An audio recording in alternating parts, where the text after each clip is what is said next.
এবার সংসদের সমন্বয়কদের সরাসরি রাজাকার বলে গালি দিলেন আন্দালিব রহমান পার্থ। বিএনপির যুগ্ম মহাসচিব আন্দালিব রহমান পার্থ আজ জাতীয় নাগরিক পার্টি এনসিপির এর সমন্বয়কদের উদ্দেশ্যে অত্যন্ত অশোভন ও কঠোর ভাষায় আক্রমণ করেছেন। তিনি সরাসরি বলেছেন, সমন্বয়করা এক এক ডগ কিউট অর্থাৎ কুত্তার বাচ্চা রাজাকার। আন্দালিব রহমান পার্থ সংসদে দাঁড়িয়ে বলেন, এই সমন্বয়করা এক একটা কুত্তার বাচ্চা রাজাকার। জুলাই আন্দোলনের নাম করে দেশের সঙ্গে বিশ্বাসঘাতকতা করেছে, জনগণের রক্তের উপর দাঁড়িয়ে ক্ষমতার লোভে মেতেছে। এরা রাজাকারদের চেয়েও খারাপ। সংসদে এসে অশোভন আচরণ করে দেশের বিরুদ্ধে ষড়যন্ত্র করে এদের আর সংসদে রাখা যাবে না।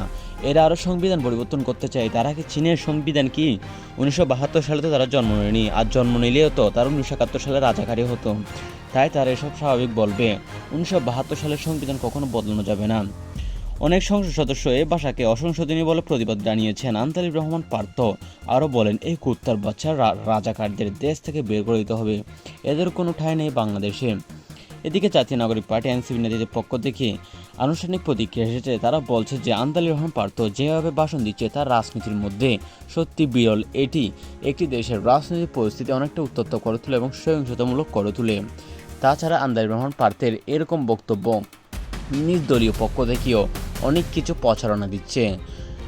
আন্দালিব রহমান পার্থের বক্তব্য নিয়ে আপনার কীরূপ মন্তব্য অবশ্যই কমেন্ট করে জানাবেন এবং চ্যানেলটি সাবস্ক্রাইব করে দেবেন।